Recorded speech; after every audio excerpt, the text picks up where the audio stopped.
une première étape avant un procès attendu. Mis en cause dans un gravissime accident routier qui avait blessé gravement 3 membres d'une même famille et fait perdre un bébé à la passagère, Pierre Palmade a vu l'enquête qui le concerne conclue par la juge d'instruction de Melun ce lundi. Désormais entre les mains du parquet, le dossier est toutefois encore loin d'être clos et pourrait encore connaître des rebondissements.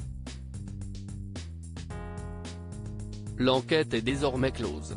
9 mois après le terrible accident de voiture qui avait vu Pierre Palmade, sous l'emprise de drogue, percuter une famille entière et lui causer de gravissimes blessures, la juge d'instruction du tribunal de Melun a finalement transmis le dossier au parquet ce vendredi 10 novembre selon nos confrères de RTL, après avoir rendu ses conclusions. Une grande étape franchie, malgré le fait que les deux parties puissent ajouter des observations pendant 3 mois, l'enquête est désormais bouclée. Et désormais, une nouvelle question s'ouvre, l'humoriste, dont la voiture aurait dévié sur la voie d'en-face et qui serait le seul responsable de l'accident, doit-il être jugé pour blessure involontaire ou homicide involontaire ? Pour le moment, c'est vers le premier choix que le parquet se tournerait. En effet, le 8 août dernier, un nouveau collège d'experts aurait jugé que le bébé qu'attendait la jeune femme blessée dans l'accident était finalement décédé avant l'accouchement, et non après, ce qui jouerait en sa faveur puisqu'il ne risquerait plus que jusqu'à 7 ans d'emprisonnement au lieu de plus de 10 ans.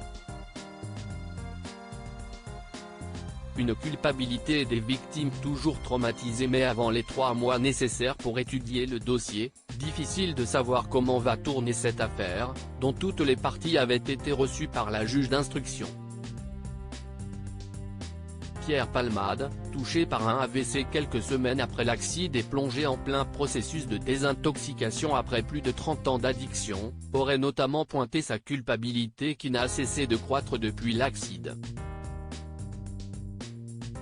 Il aurait également raconté les heures qui ont précédé ce terrible moment, et détaillé ses 3 jours sans dormir, à consommer plusieurs sortes de drogues dont la cocaïne et la 3-MMC, une drogue de synthèse.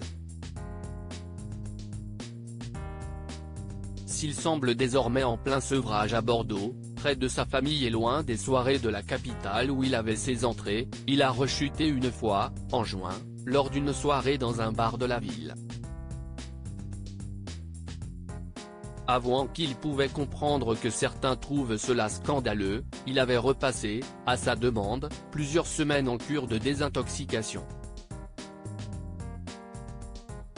Les blessés, quant à eux, s'étaient exprimés dans les pages de nos confrères de Paris Match. Très atteinte psychologiquement depuis la perte de son bébé, la jeune Mila aurait beaucoup de mal à se relever de cette terrible épreuve.